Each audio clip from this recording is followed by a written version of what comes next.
We occasionally become sidetracked and disheartened by life situations. It could be an illness, a family member who is sick, or life challenges. Even though we are aware that we serve a great and powerful God, sometimes we spend too much time focusing on what is happening in and around us instead of focusing on the mighty God we serve, who performs miracles, signs, and wonders, and is a God who heals. In this video, we will look at healings performed in the Old Testament. Lest you forget, we serve Jehovah Rapha. Number 1. God healed Abimelech and his household after Abraham prayed. So Abraham prayed to God, and God healed Abimelech, his wife, and his female servants. Then they bore children, for the Lord had closed up all the wombs of the house of Abimelech because of Sarah, Abraham's wife. In this we see that though the Lord had closed the wombs of all the females in Abimelech's house after the deception of Abraham and his wife, when Abraham prayed, the Lord healed them. Number 2. Miriam's leprosy. And when the cloud departed from above the tabernacle, suddenly Miriam became leprous, as white as snow. Then Aaron turned toward Miriam, and there she was, a leper. So Aaron said to Moses, "O my Lord, please do not lay this sin on us, in which we have done foolishly and in which we have sinned. Please do not let her be as one dead, whose flesh is half consumed when he comes out of his mother's womb." So Moses cried out to the Lord, saying, "Please heal her, O God, I pray." Miriam, the sister of Moses, was struck with leprosy after speaking against God's servant. But Moses cried out, and God answered, showing mercy and restoration. Number 3. Hannah's barrenness. So Hannah arose after they had finished eating and drinking in Shiloh. Now Eli the priest was sitting on the seat by the doorpost of the tabernacle of the Lord. And she was in bitterness of soul and prayed to the Lord and wept in anguish. Then she made a vow and said, "O Lord of hosts, if you will indeed look on the affliction of your maidservant, and remember me, and not forget your maidservant, but will give your maidservant a male child, then I will give him to the Lord all the days of his life, and no razor shall come upon his head." And it happened, as she continued praying before the Lord, that Eli watched her mouth. Now Hannah spoke in her heart, only her lips moved, but her voice was not heard. Therefore Eli thought she was drunk. So Eli said to her, "How long will you be drunk? Put your wine away from you." But Hannah answered and said, "No, my Lord, I am a woman of sorrowful spirit. I have drunk neither wine nor intoxicating drink, but have poured out my soul before the Lord. Do not consider your maidservant a wicked woman, for out of the abundance of my complaint and grief I have spoken until now." Then Eli answered and said, "Go in peace, and the God of Israel grant your petition which you have asked of him." And she said, "Let your maidservant find favor in your sight." So the woman went her way and ate, and her face was no longer sad. Then they rose early in the morning and worshipped before the Lord, and returned and came to their house at Ramah. And Elkanah knew Hannah his wife, and the Lord remembered her. So it came to pass in the process of time that Hannah conceived and bore a son, and named him Samuel, saying, "Because I have asked for him from the Lord." Hannah wept in deep anguish, pouring out her soul to God. She was barren, but the Lord remembered her and healed her womb. Naaman's leprosy. Now Naaman, commander of the army of the king of Syria, was a great and honorable man in the eyes of his master. Because of him, the Lord had given victory to Syria. He was also a mighty man of valor, but a leper. And the Syrians had gone out on raids and had brought back captive a young girl from the land of Israel. She waited on Naaman's wife. Then she said to her mistress, If only my master were with the prophet who is in Samaria, for he would heal him of his leprosy.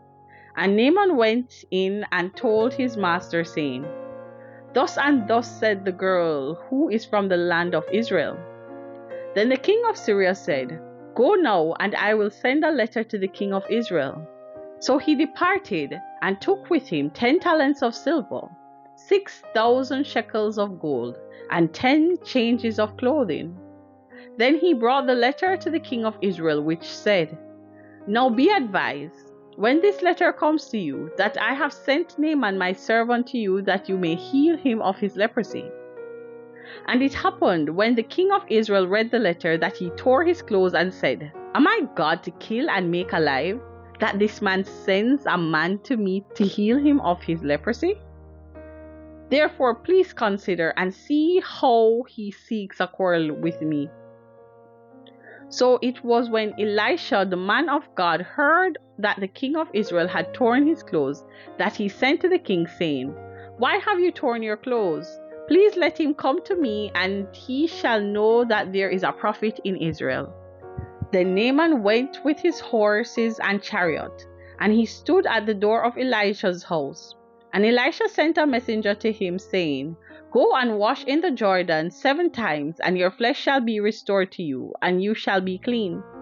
But Naaman became furious and went away and said, Indeed, I said to myself, He will surely come out to me and stand and call on the name of the Lord his God, and wave his hand over the place and heal the leprosy. Are not the Abana and the Par, the rivers of Damascus, better than all the waters of Israel?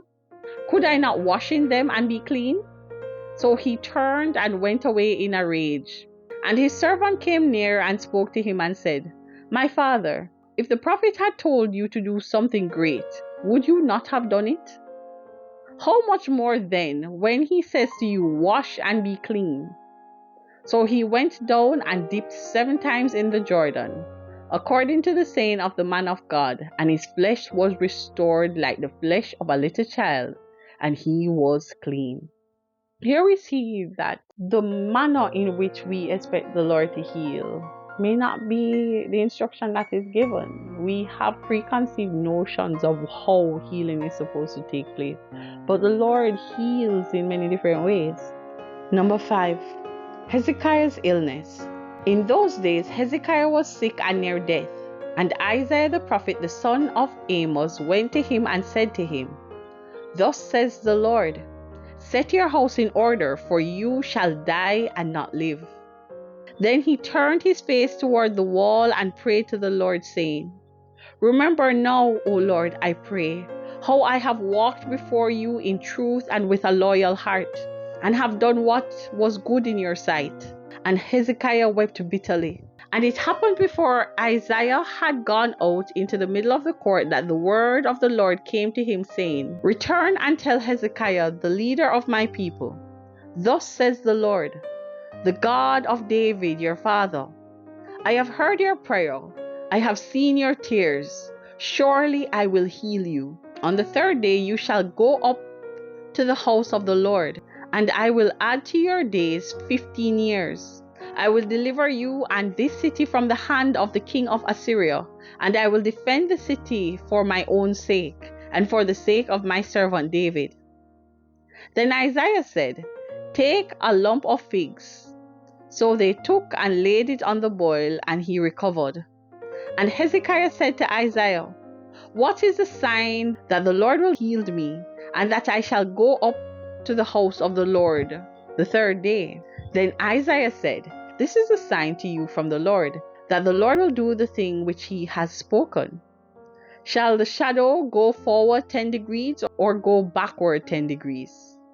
And Hezekiah answered, It is an easy thing for the shadow to go down 10 degrees. No, but let the shadow go backward 10 degrees. So Isaiah the prophet cried out to the Lord, and he brought the shadow 10 degrees backward, by which it had gone down on the sundial of Ahaz. On his deathbed, Hezekiah turned his face to the wall and prayed, and God heard him. 15 more years of life granted to him. a powerful testimony that our prayers matters and that we can make intercession for ourselves. We have just highlighted a few of the instances of healing in the Old Testament. What is wonderful is that the reason for healing and the method used in each instance differed. Some were instant and some manifested over time. Some were done after prayers made by others, while others prayed to the Lord for themselves. There is no denying that we serve a God who heals. If you or a relative has a healing testimony, please share to encourage others. And join me next time as we continue to be reminded of healing through scriptures, lest you forget Jehovah Rapha.